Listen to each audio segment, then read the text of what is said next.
जब विष्णु जी और लक्ष्मी जी को बनना पड़ा अश्व और अश्वी। एक बार भगवान विष्णु वैकुंठ लोक में लक्ष्मी जी के साथ विराजमान थे। उसी समय श्रवा नामक अश्व पर सवार होकर रेवंत का आगमन हुआ। श्रवा अश्व सभी लक्षणों से युक्त, देखने में अत्यंत सुंदर था।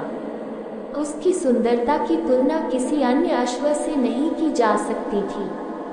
अतः लक्ष्मी जी उस अश्व के सौंदर्य को एकटक देखती रह गई। जब भगवान विष्णु ने लक्ष्मी को मंत्रमुग्ध होकर अश्व को देखते हुए पाया तो उन्होंने उनका ध्यान अश्व की ओर से हटाना चाहा, लेकिन लक्ष्मी जी देखने में तल्लीन रही।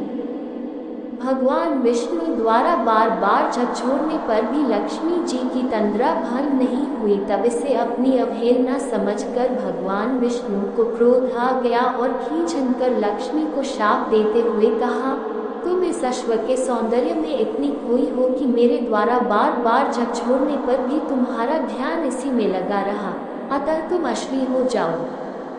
जब लक्ष्मी का ध्यान भंग हुआ और शाप का पता चला तो वे क्षमा मांगती हुई समर्पित भाव से भगवान विष्णु की वंदना करने लगी। मैं आपके वियोग में एक पल भी जीवित नहीं रह पाऊंगी, अतः आप मुझ पर कृपा करें एवं अपना शाप वापस ले लें। तब विष्णु ने अपने शाप में सुधार करते हुए कहा, शाप तो पूरी तरह वापस नहीं लिया जा सकता, लेकिन हाँ, तुम्हारे अश्व रूप में पुत्र प्रसव के बाद तुम्हें इस योनि से मुक्ति मिलेगी और तुम पुनः मेरे पास वापस लौटोगी।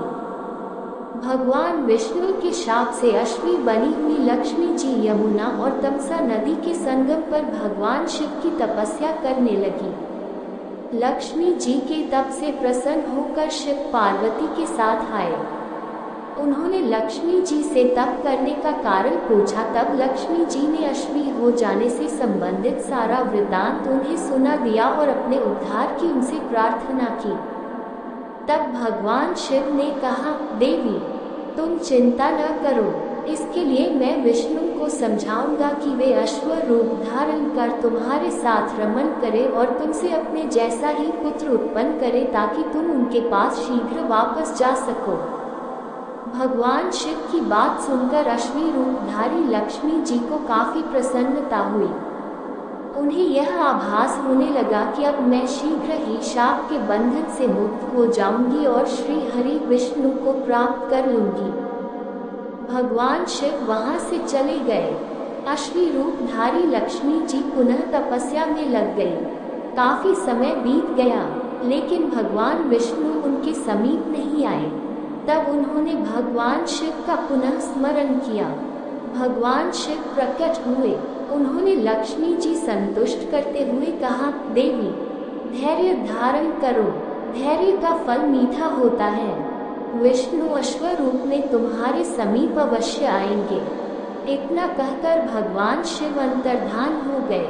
कैलाश पहुंचकर भगवान शिव विचार करने लगे कि विष्णु को कैसे अश्व बनाकर लक्ष्मी जी के पास भेजा जाए।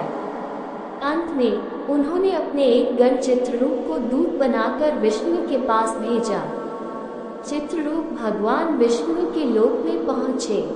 भगवान शिव का दूत आया है, ये जानकर भगवान विष्णु ने दूत से सारा समाचार कहने को कहा। दूत ने भगवान शिव की सारी बातें उन्हें कह सुनाई। अंत में भगवान विष्णु शिव का प्रस्ताव मानकर अश्व बनने के लिए तैयार हो गए। उन्होंने अश्व का रूप धारण किया और पहुंच गए यमुना और तपसा के संगम पर, जहां लक्ष्मी जी अश्वी का रूप धारण कर तपस्या कर रही थी। भगवान विष्णु को अश्व रूप में आया देखकर अश्वी रूपधारी लक्ष्मी जी काफी प्रसन्न हुई। दोनों एक साथ विचरण एवं रमण करने लगे। कुछ ही समय पश्चात अश्वी रूपधारी लक्ष्मी जी गर्भवती हो गई। यथा समय अश्वी के गर्भ से एक सुंदर बालक का जन्म हुआ। तत्पश्चात लक्ष्मी जी वैकुंठ लोक श्री हरि विष्णु के पास चली गई। लक्ष्मी जी के जाने के बाद उस बालक के पालन पोषण की जिम्मेवारी ययाति के पुत्र तुर्वसु ने ले ली, क्योंकि वे संतानहीन थे और पुत्र प्राप्ति हेतु यज्ञ कर रहे थे। उस बालक का नाम हिया रखा गया। कालांतर में हेहाया के वंशज ही हेहाय वंश। धन्यवाद दोस्तों, आपको ये वीडियो अच्छा लगा हो तो शेयर करें और कमेंट करें और चैनल पर पहली बार आए हैं तो सब्सक्राइब जरूर करें।